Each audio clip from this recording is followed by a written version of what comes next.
Bonsoir et soyez les bienvenus pour ce 75 minutes pour Dieu. Cette fois-ci, la personne de Padre Pio, Saint Padre Pio, dont on peut déjà dire par exemple qu'il est le seul prêtre connu dans l'histoire de l'Église à avoir reçu les stigmates de la Passion du Christ, qui donne déjà l'orientation peut-être générale que je voudrais inscrire ce soir pour ce temps de conférence, ce temps d'enseignement. En effet, peut-être que pour nous, au cœur de ce carême que nous vivons cette année dans la dynamique d'élever notre cœur, peut-être nous faut-il recevoir à nouveau, d'une manière un peu nouvelle, ce que Padre Pio a eu à vivre. Dans cette adéquation, quasiment, c'est ainsi qu'on peut le dire, avec la Passion du Christ. Simplement, on va voir aussi que les stigmates qu'il a reçus dans sa chair, il les a aussi reçus, on peut le dire assez clairement comme ça, par un certain nombre de ses frères dans la foi, et qui fait que l'Église elle-même a été à l'égard de ce prêtre sévère et parfois, on l'a dit ainsi, condamnante. On ne peut pas exactement parler ainsi de condamnation parce que les choses seraient plus graves, mais en tout cas de prudence à l'égard d'un certain nombre de ces phénomènes qui, nous le savons bien, parce que ni vous ni moi ne sommes stigmatisés, malgré la très haute teneur de notre vie spirituelle, ce qui montre bien qu'effectivement, ça n'est pas le courant de la vie chrétienne, et que il faudrait être fou, c'est-à-dire probablement pas croyant, pour demander au Seigneur d'être stigmatisé. Cela n'a aucun sens. Le 25 mai 1887, Francesco Forgione est né, donc 8e enfant d'une petite famille paysanne de Pietrelcina. Dans cette famille du sud de l'Italie, eh bien, on prie beaucoup.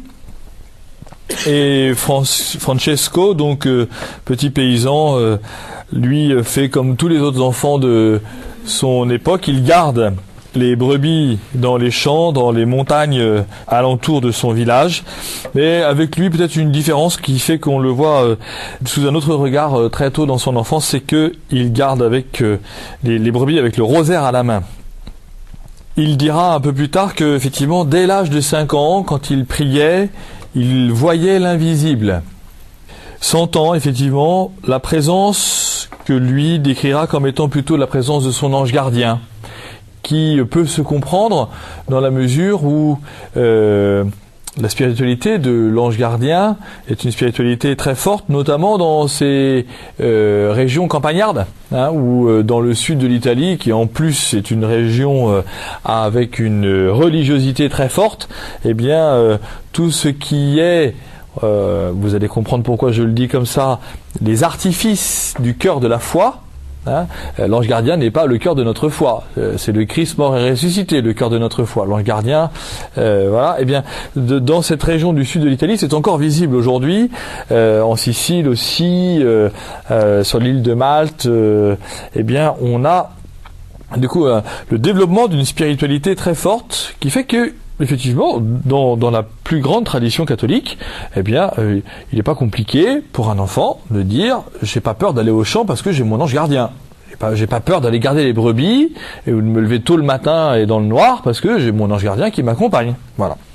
Mais effectivement, en même temps, pour Padre Pio, en tout cas pour ce petit Francesco, très tôt, cela va se caractériser par un certain nombre de phénomènes que l'on appellera comme des apparitions ou des visions, qui, pour le coup, il ne parle pas parce qu'il est persuadé que ce sont des faits ordinaires et que tout le monde a cela, donc on n'en parle pas. Voilà, tout va bien. Et dans ces visions, dans ces apparitions, il y aura à la fois des visions, des apparitions de Dieu, du Christ, de la Vierge Marie, mais aussi, semble-t-il, assez tôt, des tentations de type diabolique qui pourront le troubler. Il fait sa première communion à l'âge de 11 ans, donc en 1898. Il est confirmé l'année d'après, et ces deux événements sont tout à fait marquants pour lui, d'autant plus marquants que, vous savez qu'à l'époque, c'est donc avant le pape Saint Pie X, eh bien on ne communie pas à cet âge-là, on communie souvent un peu plus tard. Il devient du coup enfant de cœur, et sa conduite est exemplaire, comme chacun de nos enfants de cœur, donc ça on peut comprendre. Sauf que, là c'est peut-être un peu différent chez nous, on va dire, sa conduite est manifestée par une ascèse très sévère. Cette ascèse fait que, par exemple, sa maman, plusieurs fois, le surprendra en train de dormir dans sa chambre, couché à même le sol, avec une pierre sous la tête. Il comprend assez vite que le Seigneur l'appelle à une vocation religieuse. À l'âge de 15 ans, il entre au noviciat des frères capucins de Morcone, donc en 1903, où il prend très vite donc le nom de frère Pio, donc le frère pieux, le frère qui prie, frère Pio, da Pietrelcina, donc de ce village où il est né. C'est pour ça qu'on voit parfois des expressions Padre Pio da Pietrelcina, qui est donc le village de sa naissance. Il est un novice exemplaire, il est ponctuel dans l'observance de tout, dira son maître des novices. Il prononcera ses vœux l'année suivante, les vœux solennels 4 ans plus tard, en disant ainsi « à la seule fin de tendre au bien de son âme et de se consacrer totalement à Dieu », le 27 janvier 1907. Puis il est envoyé, vous savez comment ça marche, dans différents couvents pour faire ses études. Et puis il sera ordonné diacre en 1909 et prêtre le 10 août 1910 dans une petite chapelle de la cathédrale de Benevento. Et il donc célèbre sa première messe dans son village le 14 août suivant. Une des difficultés qu'il y a au cœur de cette vie de moine, de capucin, de Padre Pio, c'est qu'il a une santé tout à fait délabrée qui le fait arrêter ses études régulièrement et que, notamment régulièrement, il est envoyé par ses supérieurs pour se reposer dans sa famille. Et c'est ainsi, par exemple, qu'effectivement, de 1909 à 1916, donc c'est en 1910 qu'il est ordonné prêtre, de 1909 à 1916, eh bien, il demeurera dans sa famille, tout en étant moine capucin et prêtre. Donc dans ce petit village de Pietrelcina, où il n'est pas vicaire, il n'est pas curé, etc. Eh bien pendant ces années, il va aider le curé dans la vie paroissiale, mais surtout, il va lutter contre ces mystérieuses maladies dont on ne comprend pas le sens, et il va y lutter d'ailleurs par le biais spirituel, c'est-à-dire par une vie d'ascèse et par une vie de prière intense, où il y vit pour lui une purification spirituelle radicale. Nous avons un certain nombre de ses écrits qui sont tout à fait impressionnants, parce que d'abord il est encore très jeune. Nous avons un certain nombre de ses écrits dans ces années à Pietrelcina, où précisément il écrira à son directeur spirituel, qui ne pouvait pas être là à chaque fois, donc il a un père spirituel avec qui il entretient des rapports épistolaires, et le père Benedetto a eu la bonne idée de garder les lettres de Padre Pio, ce qui nous permet de suivre au fur et à mesure donc ces années de progression spirituelle, et aussi dans la progression spirituelle, tout ce que ça peut représenter pour lui de difficultés et de troubles spirituels, en disant mais pourquoi donc suis-je malade, qu'est-ce que ça apporte, qu'est-ce que ça exprime, etc. Bien. Il va faire des essais quand même en obéissant à ses supérieurs pour essayer de revenir vivre dans les couvents, dans les monastères, et puis par exemple en la mi-octobre 1911 il ira à Venafro dans ce couvent de capucins où il va être soumis à, le dira-t-il, d'incessantes vexations diaboliques et un redoublement de sa maladie, ce qui fait qu'il retourne très vite chez ses parents. C'est la raison pour laquelle, pendant un premier temps, en 1915, alors que ça fait 5 ans qu'il est prêtre, il reçoit l'autorisation du Saint-Siège, puisque les Capucins sont un ordre pontifical, la permission du Saint-Siège de vivre en dehors du couvent pour pouvoir se soigner. Parce que forcément, quand vous êtes jeune et malade, c'est bien difficile de mener la vie communautaire. Hein, et puis, pour les frères ont beau être gentils, il y a un moment où on peut comprendre que ce soit un peu plus difficile. Bref, finalement, après dans ces maladies, etc., ces vexations, il va découvrir que il pourra aller vivre dans un couvent voisin de chez ses parents, ou de sa famille, en tout cas de son village, à San Giovanni Rotondo, où finalement il n'en repartira jamais, puisque c'est là qu'il y mourra en 1968. Donc relativement tard, enfin c'est une période que vous connaissez et non pas moi. En arrivant donc là-bas à San Giovanni Rotondo, il va s'installer progressivement dans la vie de ce couvent, mais très très vite, il va recevoir dans sa vie spirituelle des appels du Seigneur à se purifier chaque jour plus intensément, et c'est la raison pour laquelle, eh bien, le 20 septembre 1918, donc la Première Guerre mondiale est terminée quasiment, eh bien, il recevra dans sa chair les stigmates donc de la Passion du Christ. Padre Pio souffrant de ces stigmates, parce que c'est une véritable souffrance, il ne faut pas penser que ce soit encore une fois une extase mystique décharnée, eh bien ces stigmates donc augmentent sa souffrance. Le Padre Pio donc a une véritable répugnance à en parler, et malheureusement il n'y a pas que à Côte-Bec qu'on parle beaucoup, les stigmates ne restèrent pas très longtemps secrets. Et le bruit se répand très vite, qui fait que les foules affluent, à la fois en curieux, à la fois en intéressés, etc. Certains d'autres pour effectivement toucher celui qui forcément est saint. Et en fait, effectivement, à partir de 1918, il meurt en 1968, donc le Padre Pio va vivre pendant 50 ans. Avec ses stigmates, eh bien, c'est là que son ministère, après 8 ans donc d'ordination où il n'y avait pas forcément encore d'écho à cette ordination et à cette vie de capucin, eh bien, que le Padre Pio va commencer 50 années de messe et de confession, qui sont effectivement les deux pôles majeurs de son existence. C'est là qu'il va vivre son ministère, et on voit parfois une comparaison dans la puissance et la fécondité de son ministère sans jamais avoir bougé de chez lui. On le compare parfois à la même puissance et la même fécondité que Sainte Thérèse de l'Enfant Jésus, qui dans son Carmel n'est jamais sortie. Alors elle est morte beaucoup plus jeune, mais on voit bien que pour nous qui sommes dans le monde, nous avons ce rapport à la vie quotidienne et à la vie missionnaire qui nous fait penser jour après jour qu'il faut faire toujours plein de choses, etc., qu'il faut être toujours hyper actif. Or, Padre Pio et Sainte Thérèse de l'Enfant Jésus, comme deux grands saints, à peu près contemporains en plus, en tout cas au moins au départ, sortiront jamais de leur monastère et ont aujourd'hui une fécondité apostolique que seule la contemplation a permise.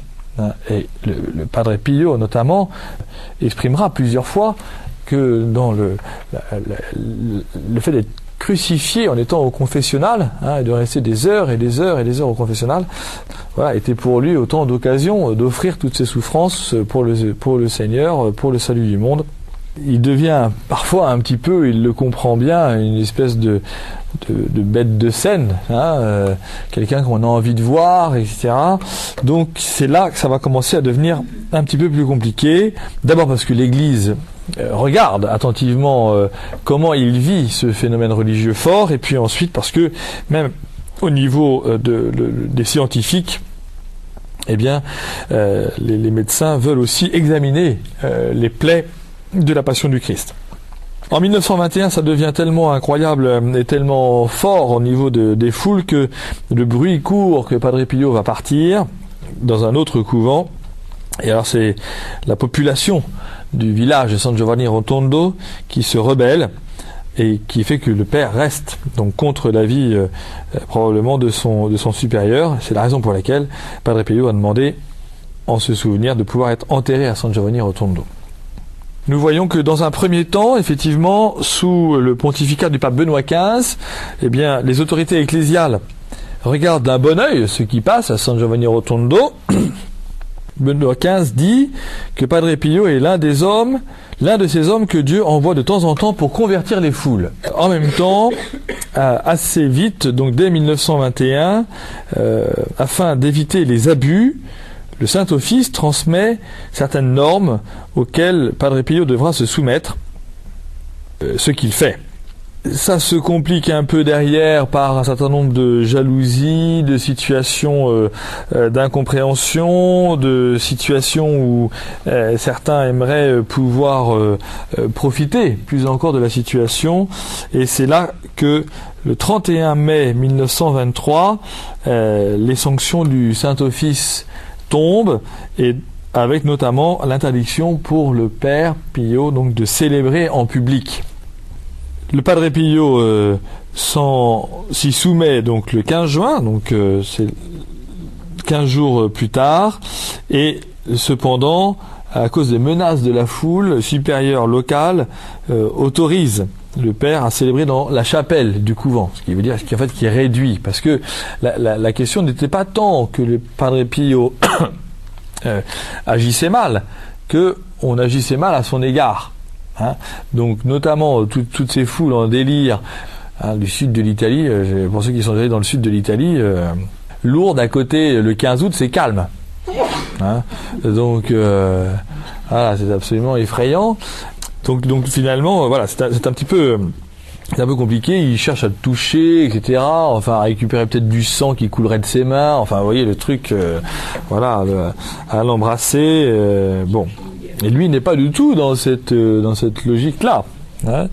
Donc, et c'est la raison pour laquelle, malgré tout, malheureusement, tout ça se continue, puisque 8 ans plus tard, malgré cette petite célébration dans cette chapelle, eh bien, en raison des éléments extérieurs, le 23 mai 1931, le Saint-Office interdit tout ministère sacerdotal à Padre Pio, sauf la célébration de la messe dans une chapelle intérieure du couvent et en privé. Et c'est la raison pour laquelle le supérieur général des Capucins, de l'ordre des Capucins, eh bien, prend la direction de ce couvent de San Giovanni Rotondo.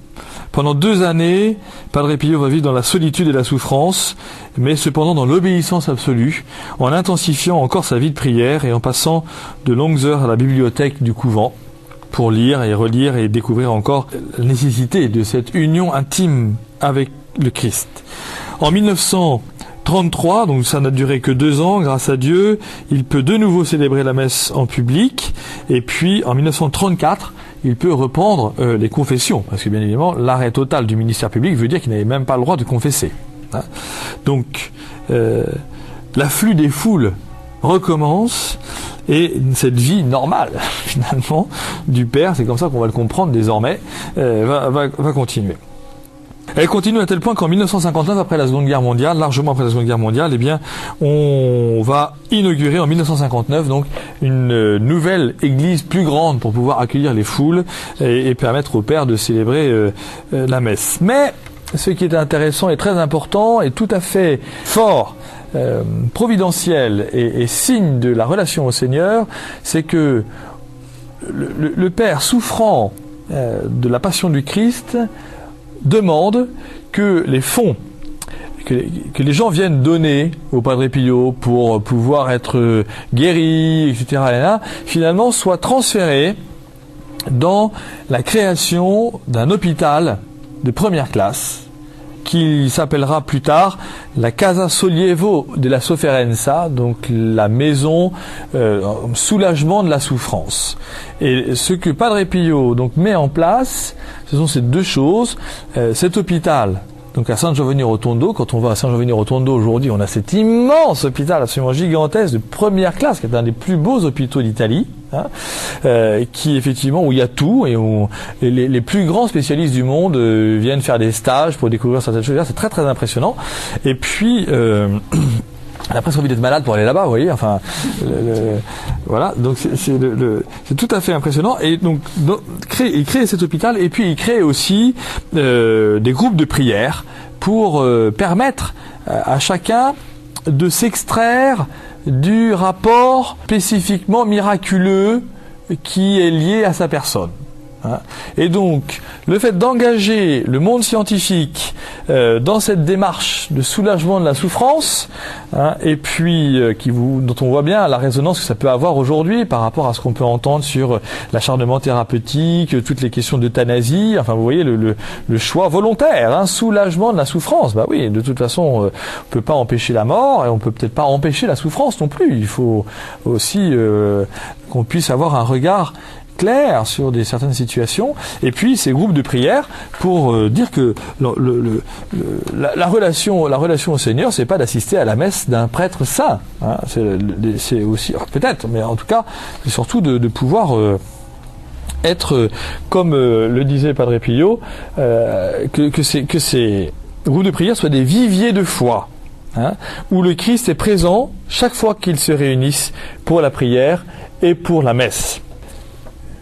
Ainsi donc, les groupes de prière vont se diffuser dans le monde entier, et notamment en Italie. Ça marche encore aujourd'hui à une vitesse grand V. Si vous faites attention, dès que vous passez le sud de Rome, vous avez une voiture sur deux, si c'est pas 2 voitures sur 3, qui ont un énorme macaron. Je fais partie du groupe Padre Pio, le groupe de prière Padre Pio. C'est très très impressionnant.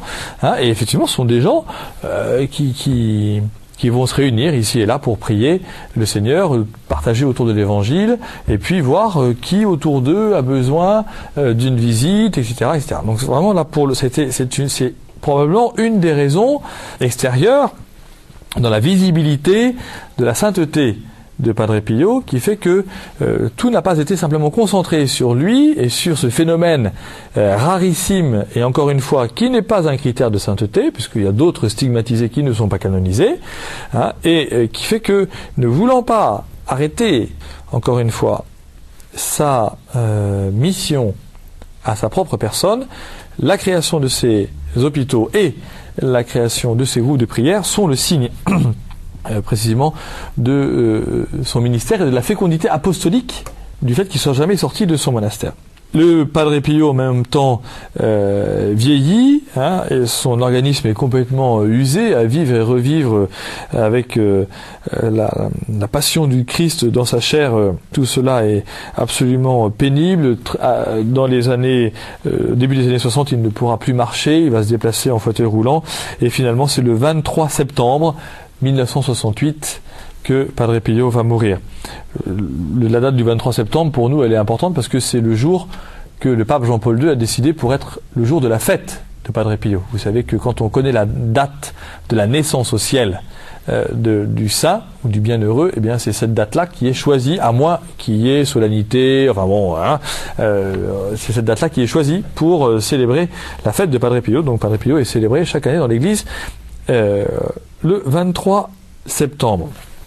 Il a été béatifié le 2 mai 1999 et canonisé le 16 juin 2002. Donc les deux célébrations ont été célébrées par le pape Jean-Paul II sur la place Saint-Pierre. Voilà ce que dit Jean-Paul II le jour de sa béatification. Parce que la question s'est posée quand même pour lui, au niveau de la béatification, de la canonisation, la question s'est posée de savoir, y avait-il pas une action juste du Saint-Office à empêcher le ministère public, etc. Est-ce que finalement il n'y a pas un phénomène dont on aurait pu se passer, par exemple, en disant Donc vous comprenez, c'est tellement exceptionnel, tellement extraordinaire, même de l'extraordinaire de la vie spirituelle générale, que finalement on peut être un peu troublé. Et il y a de quoi être troublé. Et l'Église n'a pas le désir de béatifier ou de canoniser des hommes ou des femmes dont la vie ou le comportement ou les échos pourraient troubler la vie spirituelle de ceux qui pourraient s'en approcher spirituellement. Ça se comprend. Il ne faut pas être un obstacle. Mais la grande question, c'est le rapport à la souffrance. Voilà ce que dit Jean-Paul II. Pour le bienheureux Padre Pio, la participation à la passion a eu des accents d'une intensité toute spéciale. Les dons singuliers qui lui furent accordés et les souffrances intérieures et mystiques qui les accompagnaient lui permirent de faire l'expérience d'être associé constamment aux souffrances du Seigneur, avec une conscience permanente que, disait Padre Pio, le calvaire est la montagne des saints. Voilà, forcément, je ne suis pas sûr que ça puisse être tous les jours le message premier que nous donnions aux enfants du catéchisme, par exemple. Voilà comment continue Jean-Paul II. Les épreuves qu'il dut supporter en conséquence, peut-on dire, de ses charismes particuliers ne furent pas moins douloureuses. Elles furent même peut-être encore plus cuisantes humainement parlant. Dans l'histoire de la sainteté, il arrive quelquefois que l'élu, par une permission spéciale de Dieu, soit l'objet d'incompréhension. Quand cela se vérifie, l'obéissance devient pour lui un creuset de purification, un chemin d'assimilation progressive au Christ, un affermissement de la sainteté authentique. À ce sujet, le nouveau bienheureux écrivait à l'un de ses supérieurs « J'agis seulement pour vous obéir, le bon Dieu m'ayant fait connaître que c'est l'unique chose qui lui plaise le plus, et pour moi l'unique moyen d'espérer le salut et de chanter victoire. » C'était donc dans une lettre à son supérieur du couvent. Donc vous voyez bien, ce rapport à l'obéissance au cœur de la souffrance et au cœur de l'incompréhension, qui du coup rajoute les vexations de ses supérieurs, de ses frères, etc., qui voilà, bon, on voit bien ce que ça peut engager comme trouble spirituel. Il y a plus d'un aurait abdiqué ou serait parti, ou aurait dit attendez, c'est fini, au revoir, mettez-moi dans un lit d'hôpital, vous me bâillonnez, et puis c'est fini, enfin, on arrête. Bon, Jean-Paul II continue en disant « Lorsque la tempête s'est abattue sur lui, il a pris pour règle de son existence l'exhortation de la première lettre de Saint-Pierre « Approchez-vous du Christ, il est la pierre vivante ». Alors, c'est ça aussi qui est très important, c'est que au moment de la béatification et de la canonication de Padre Pio, les choses les pires ont été dites à son égard et à l'égard de l'Église, et notamment sur le fait que c'était facile pour l'Église d'avoir condamné un homme et de le canoniser plus tard. Bon, eh bien, ce qui apparaît fort dans cette homélie de béatification de Padre Pio par Jean-Paul II, c'est que le pape n'a pas du tout mis de côté ces souffrances qu'il avait pu recevoir même de l'extérieur, c'est-à-dire même de la part de l'Église. Et puis, Jean-Paul II continue à la fin de cette homélie en disant le lien justement avec le caractère apostolique de sa mission, avec la maison du soulagement de la souffrance, Padre Pio a voulu montrer que les miracles ordinaires de Dieu passent par notre charité. Nous devons nous rendre disponibles pour le partage et le service généreux de nos frères en nous servant de toutes les ressources de la science médicale et de la technique. Les miracles ordinaires de Dieu passent par notre charité.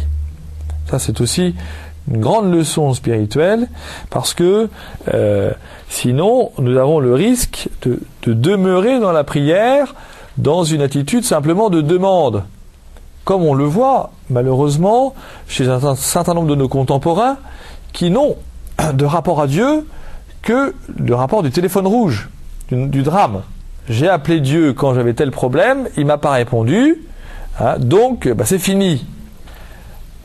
Alors, est-ce que effectivement nous les avons formés, ou est-ce qu'ils ont reçu la formation nécessaire à comprendre, et des frères et sœurs en foi chrétienne, pour vivre de la charité? Parce que c'est bien ça l'enjeu. Le miracle de la charité. Si Benoît XVI écrit cette extraordinaire encyclique sur la charité, Dieu est amour, c'est bien précisément parce que les miracles de Dieu sont invisibles au cœur fermé. Et le cœur fermé, c'est le cœur qui n'est pas aimé, et qui du coup n'aime pas, ou ne peut plus aimer parce qu'il n'est pas aimé. Hein. Et donc ce miracle ordinaire de Dieu qui passe par notre charité, il est là effectivement, et c'est là que alors on peut voir l'extraordinaire. Et ce que Padre Pio a réussi à faire dans sa vie, malgré la pression de la foule, hein, c'est d'inverser le principe au point de se faire quasiment oublier pour qu'on ne voit que les groupes de prière et puis ces hôpitaux de toute première classe qu'il avait décidé de faire construire. Voilà d'ailleurs ce que dira Jean-Paul II le jour de la canonisation. N'est-ce pas précisément, donc en 2002, n'est-ce pas précisément la glorification dans la croix qui resplendit le plus chez Padre Pio, comme la spiritualité de la croix vécue par l'humble capucin est actuelle. Notre époque a besoin d'en redécouvrir la valeur pour ouvrir son cœur à l'espérance. Mais oui, c'est aussi ce que disait à sa manière le cardinal Danels dans une de ses lettres de Pâques qu'il adresse tous les ans à ses fidèles du diocèse de Bruxelles.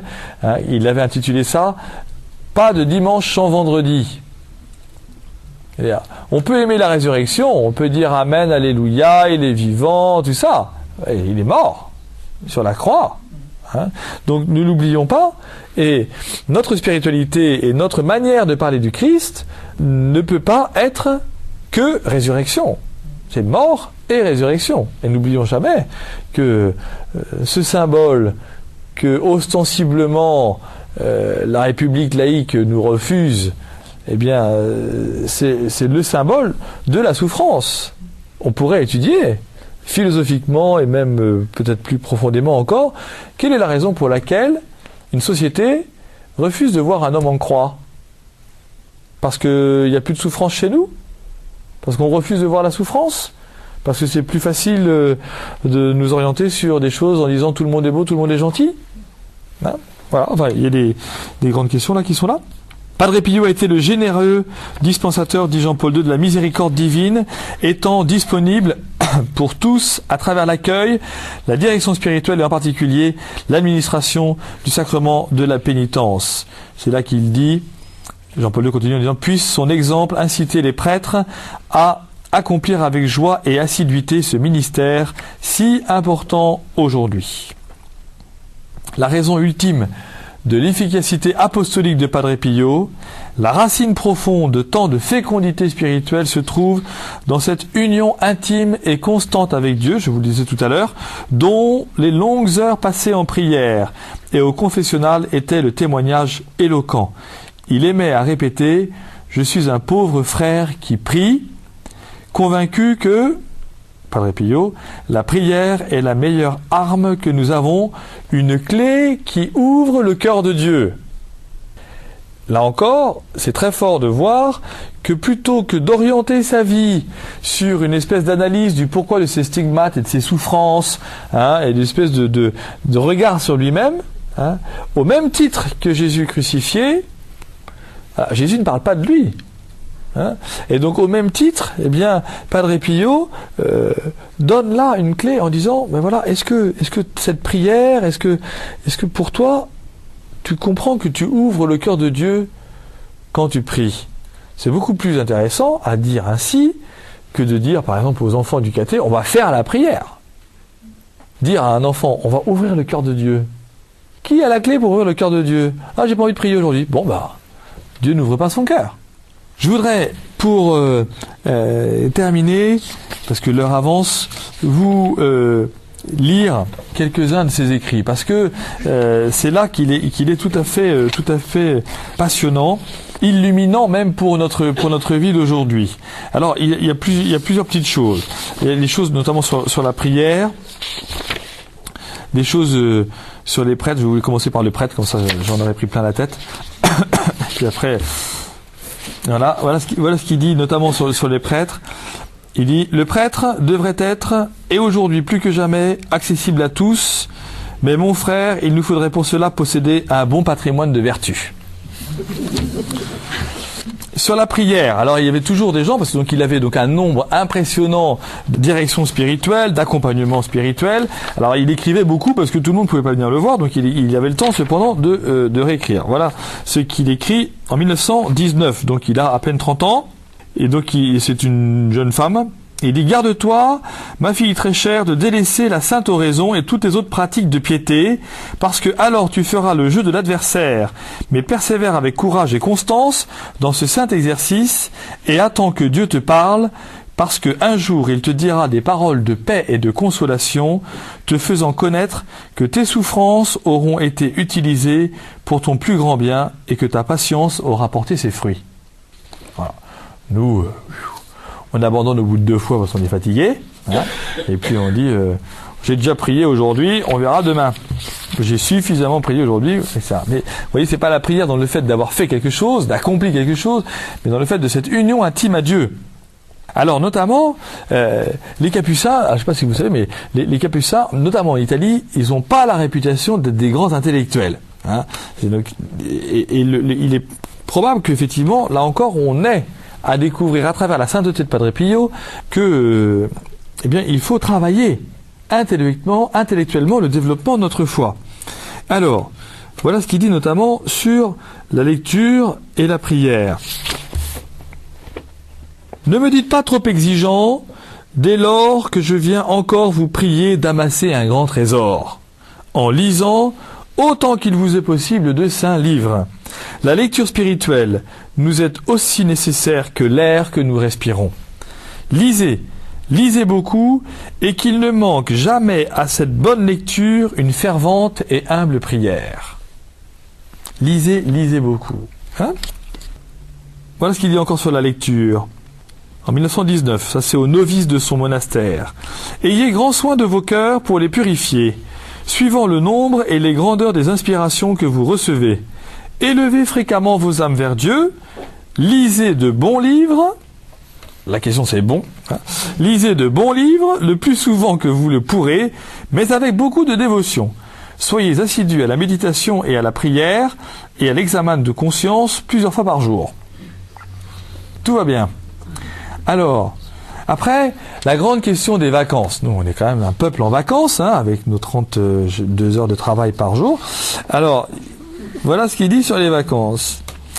En 1917, « Il me tient beaucoup à cœur que tu consacres un peu plus de temps à la méditation et aux bonnes lectures, spécialement pendant la période des vacances, car ce sont là des moyens très efficaces de tenir l'esprit dans un recueillement plus grand et de le recentrer en celui qui est tout pour nous. » Voilà. Avis pour les vacances. Je voudrais vous lire, c'est tout à fait impressionnant, encore une fois.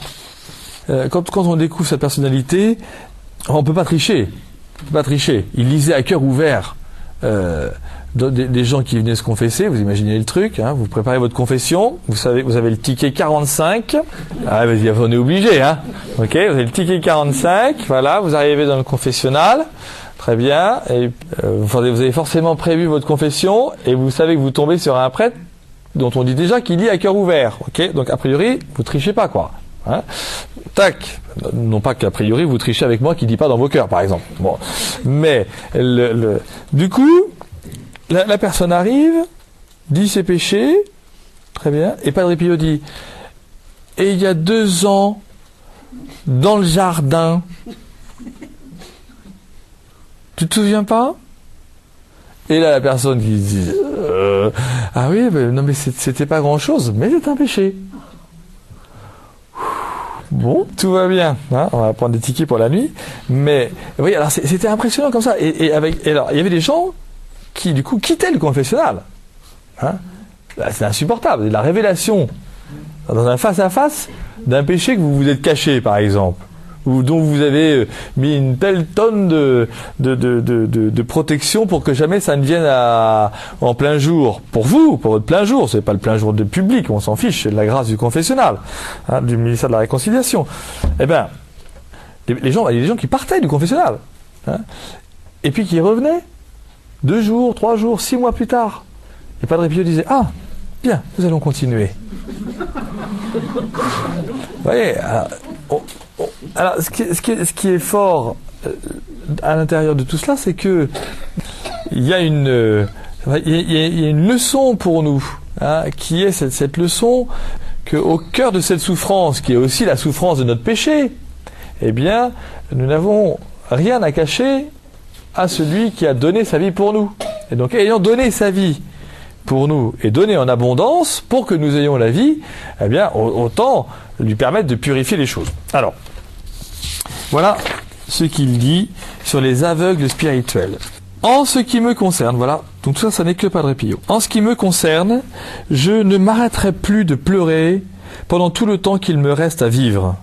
Vous savez en effet combien j'ai le cœur déchiré à la vue de tant de pauvres aveugles qui fuient comme la peste cette douce invitation de notre Maître divin, si quelqu'un a soif, qu'il vienne à moi et qu'il boive. C'est une torture atroce pour mon âme que de se trouver devant ces vrais aveugles qui n'ont aucune pitié pour eux-mêmes, car les passions leur ont fait perdre la raison et ils ne pensent pas même à venir boire l'eau véritable du paradis. Un regard, mon père, puis dites-moi si j'ai raison de me rendre malheureux pour la folie de ces aveugles. Voyez comme les ennemis de la croix triomphent chaque jour davantage. Ô ciel, ils ne cessent de brûler de 1000 désirs, de satisfaction terrestre. Jésus les invite à se désaltérer à l'eau vive. Il connaît parfaitement notre besoin de boire à cette eau nouvelle à satiété. Il la tient prête pour ceux qui ont réellement soif, afin qu'ils ne périssent pas au milieu des flammes dont ils sont dévorés. Jésus leur adresse cette tendre invitation, « Si quelqu'un a soif, qu'il vienne à moi et qu'il boive. » Mais mon Dieu, quelle réponse obtenez-vous de ces malheureux? Ils n'ont pas l'air de vous entendre, ils vous fuient. Et ce qui est pire, ces misérables, habitués depuis longtemps à vivre dans le feu des satisfactions terrestres et qui ont vieilli dans ces flammes, n'écoutent plus vos invitations amoureuses et ne s'aperçoivent même plus du grand danger, de l'horrible danger dans lequel ils se trouvent.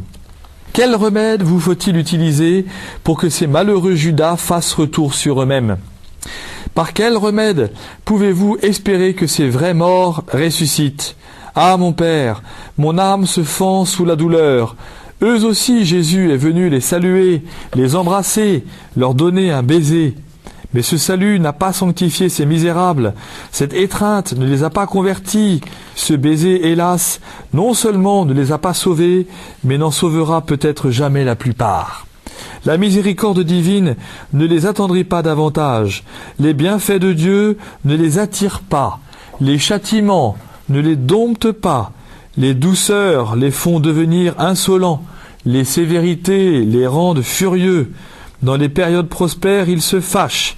Dans l'adversité, ils désespèrent. Ils sont sourds, aveugles, insensibles à toute invitation, si douce soit-elle, comme aux reproches les plus sévères de la miséricorde divine, qui pourraient les secouer et les convertir. Or, ils ne font que renforcer leur endurcissement et rendre leurs ténèbres plus épaisses. Ah, mon Père, comme je suis sot! Qui m'assure que je ne suis pas du nombre de ces malheureux? Moi aussi, c'est vrai, je ressens cette soif de l'eau véritable du paradis, mais qui sait si c'est vraiment celle-là que mon âme désire si ardemment? Au fur et à mesure que cette eau, loin d'étancher ma soif, l'augmente au contraire, ce tourment devient de plus en plus intense. N'est-ce pas là, mon Père, la meilleure des raisons de douter fortement que cette eau désirée par ma pauvre âme n'est pas celle que notre doux Sauveur nous invite à boire à grands traits? Que le Seigneur, qui est la source de toute vie, veuille ne pas me refuser cette eau si douce et si précieuse qu'il a promise, avec l'exubérance de son amour pour chaque homme, à ceux qui en ont soif. Cette eau, mon Père, je la désire, je la demande à Jésus, en poussant continuellement gémissements et soupirs. Priez vous aussi pour qu'il ne se cache pas à moi. Dites-lui, mon Père, qu'il connaît, lui, mon besoin de cette eau, car elle seule peut guérir une âme blessée d'amour. Que le tendre époux du cantique sacré console une âme assoiffée de lui, par ce même baiser divin que lui réclamait son épouse. Dites-lui que, tant qu'elle n'aura pas reçu ce baiser, l'âme ne pourra jamais faire un pacte avec lui en ces termes: « Je suis à mon bien-aimé et mon bien-aimé est à moi ». Qu'il plaise au Seigneur de ne pas abandonner celui qui a placé toute sa confiance en lui. Ah, que cette espérance ne soit jamais déçue et que je lui reste toujours fidèle.